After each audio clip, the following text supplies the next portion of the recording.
13 दिसंबर 2001, दिल्ली की ठंडी सुबह। संसद का सत्र चल रहा था। देश के प्रधानमंत्री, मंत्री और सांसद अंदर मौजूद थे और तभी गोलियों की आवाज गूंजती है। हमलावरों का निशाना था। पार्लियामेंट ऑफ इंडिया कुछ ही मिनटों में साफ हो गया। ये कोई सामान्य आतंकी हमला नहीं था, ये भारत की लोकतांत्रिक व्यवस्था पर सीधा हमला था। लेकिन असली तूफान अभी बाकी था। हमलावरों के मारे जाने के बाद जांच शुरू हुई। सुरक्षा एजेंसियों ने शुरुआती सबूतों के आधार पर शक जताया कि हमला पाकिस्तान आधारित आतंकी संगठनों से जुड़ा था। जांच में जिन नामों का जिक्र हुआ उनमें शामिल थे जैश-ए-मोहम्मद और लश्कर-ए-तैयबा। देश में गुस्सा था, मीडिया में बहस थी और सरकार पर जवाब देने का दबाव बढ़ रहा था। लेकिन पर्दे के पीछे कुछ और बड़ा चल रहा था। हमले के तुरंत बाद इंटेलिजेंस ब्यूरो और रिसर्च एंड एनालिसिस विंग ने कई अहम इनपुट साझा किए। रिपोर्ट्स में संकेत मिले, सीमा के पास असामान्य गतिविधियां, संचार इंटरसेप्ट में हाई अलर्ट जैसी बातें, आतंकी लॉन्च पैड्स की सक्रियता। आंतरिक आकलन ने संकेत दिया कि ये सिर्फ एक हमला नहीं बल्कि एक बड़ी रणनीतिक उकसावे की शुरुआत हो सकती है। कुछ ही दिनों में एक ऐतिहासिक फैसला लिया गया। भारतीय सेना को पश्चिमी सीमा पर बड़े पैमाने पर तैनाती का गुप्त आदेश जारी किया गया। इस अभियान को बाद में नाम दिया गया ऑपरेशन पराक्रम। लगभग 5 लाख सैनिक सीमा की ओर बढ़ाए गए। टैंक, तोपें और बख्तरबंद वाहन अग्रिम मोर्चों पर पहुंचाए गए। वायुसेना और नौसेना को हाई अलर्ट पर रखा गया। रेलवे नेटवर्क सैनिकों की आवाजाही से भर गया।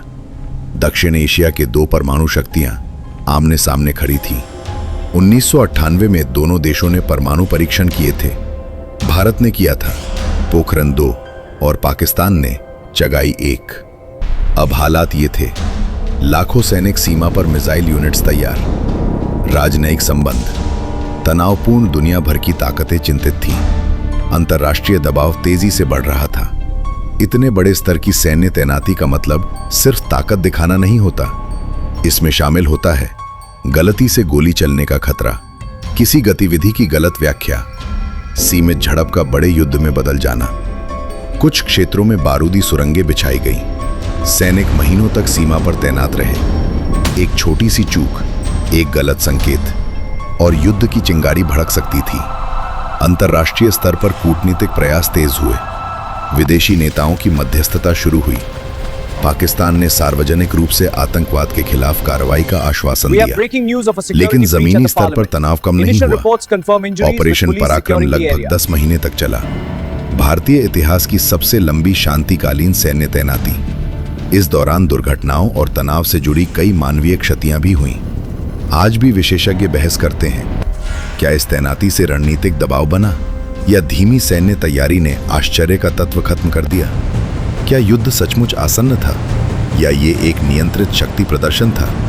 कुछ फाइलें आज भी पूरी तरह सार्वजनिक नहीं हैं। 13 दिसंबर 2001 केवल एक आतंकी हमला नहीं था, वो एक ऐसा क्षण था जब दक्षिण एशिया परमाणु युद्ध की दहलीज पर खड़ा था। लाखों सैनिक, 2 परमाणु शस्त्रागार और एक गलत कदम की दूरी। युद्ध नहीं हुआ, लेकिन सवाल आज भी बाकी है। अगर हालात थोड़ा और बिगड़ जाते, अगर सीमा पर एक भी ट्रिगर दब जाता, तो क्या 21वीं सदी का पहला बड़ा परमाणु संकट 2001 में ही शुरू हो जाता?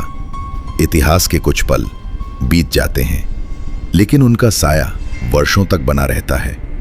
13 दिसंबर 2001 का वो दिन आज भी हमें याद दिलाता है कि एक छोटा फैसला कितना बड़ा असर डाल सकता है। युद्ध नहीं हुआ, लेकिन हालात बहुत गंभीर थे। अगर आपको ये वीडियो अच्छा लगा हो तो इसे लाइक जरूर करें। अपने विचार नीचे कमेंट में लिखें। आपकी राय हमारे लिए बहुत मायने रखती है। और अगर आप ऐसे ही सच्ची और गहरी जानकारी देखना चाहते हैं तो चैनल को सब्सक्राइब करें। हम मिलेंगे अगली कहानी के साथ। धन्यवाद।